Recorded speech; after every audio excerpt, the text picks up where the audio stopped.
we often report on the Boko Haram insurgency in northern Nigeria, it's been difficult to bring you first-hand accounts of those who've escaped from rebel-held areas. France 24's Ben Barnier travelled to Diffa in Niger, where the borders of Nigeria, Cameroon and Chad meet. It's near the battle zone. It's also one of the poorest regions in the world and is currently facing an influx of some 130,000 refugees. Osman Al-Hajib left everything behind to save his life. Boko Haram raided his home in Damasak, Nigeria. The jihadists killed his mother. His children barely survived. So my family were held hostage for about 20 days. After the 20 days, the Boko Haram have asked them that anybody who wanted to leave should leave today. So it was that opportunity which my family have got, so that they ran away and we met my family here. Like Osman, over 4,000 refugees now live in the town of Gagumari. Although local residents help out, aid organizations in the area are overwhelmed.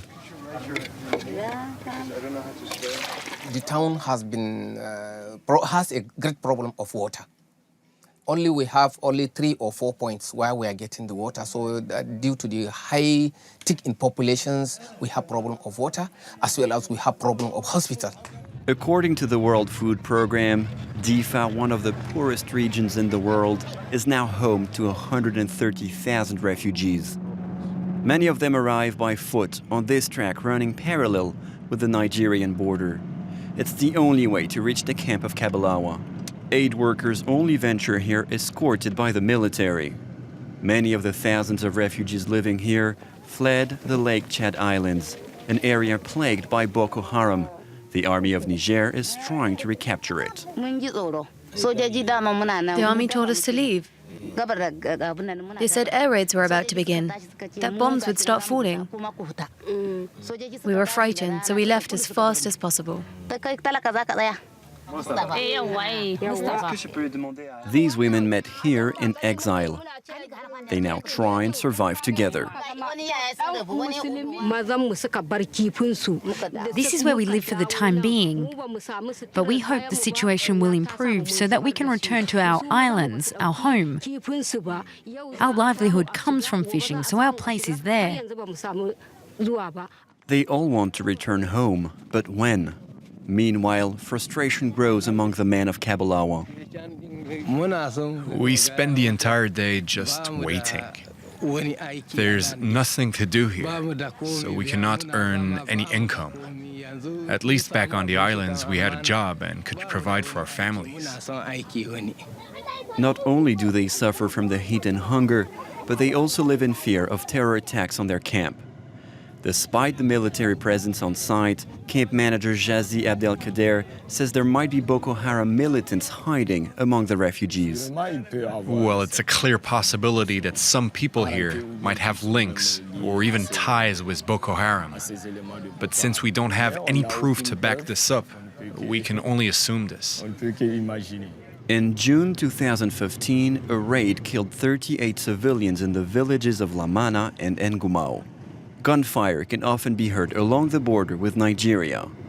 Local authorities and the army of Niger are doing what they can, but the shadow of Boko Haram still looms over Diffa. And for more on the story, I'm joined here in the studio by Celine Schmidt from the UNHCR. Celine, thanks for coming in. Now, the situation of Diffa looks pretty grim, and it's set to become even worse in the coming weeks with the onset of the rainy season. Just how hard has it been to get aid into that part of the world? Yeah, it has been very difficult to access the area. First, because of security reasons. And as we heard in the report, there are now more than 150,000 people displaced in that area. That's an extraordinary large group of people. Yeah, more than 100,000 are refugees, and others are displaced people who are living in the area but had to also flee their homes because of the conflict.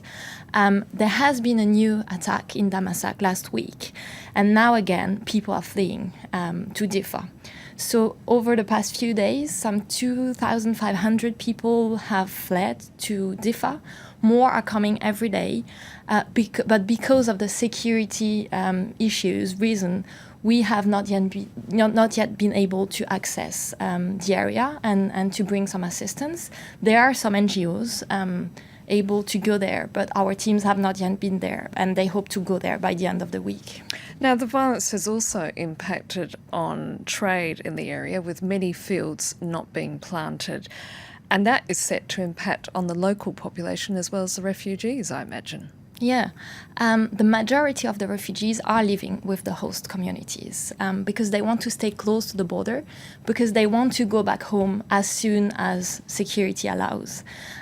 We have set up camps. There are 2 refugee camps in the area, but the camps are further away from the border. There are some 50 kilometers from the border for security reasons, and that's where we provide assistance. But many of the refugees want to stay with the host communities because they want to go back as soon as possible to their fields, to their businesses, and it's a huge effort for the host communities to host those refugees. The situation there is already dire.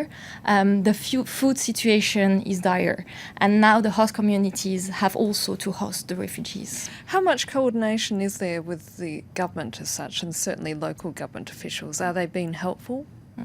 We work together with the government, first of all, to make sure that refugees have the right to seek asylum in Niger. And that's working well. The borders are open and the refugees can seek asylum. So we're working with them on that. Now, what else can the international community do about this worsening situation? Because it certainly hasn't received an enormous amount of publicity, as is the case with other refugee scenarios, has it? Yeah, it's true. We can't really say it's a forgotten crisis, but still, it hasn't got a lot of attention. But also another thing is funding, which is those days also a challenge. With the increasing number of displaced people throughout the world, last year we've reached 60 million people displaced worldwide. That's the highest number ever.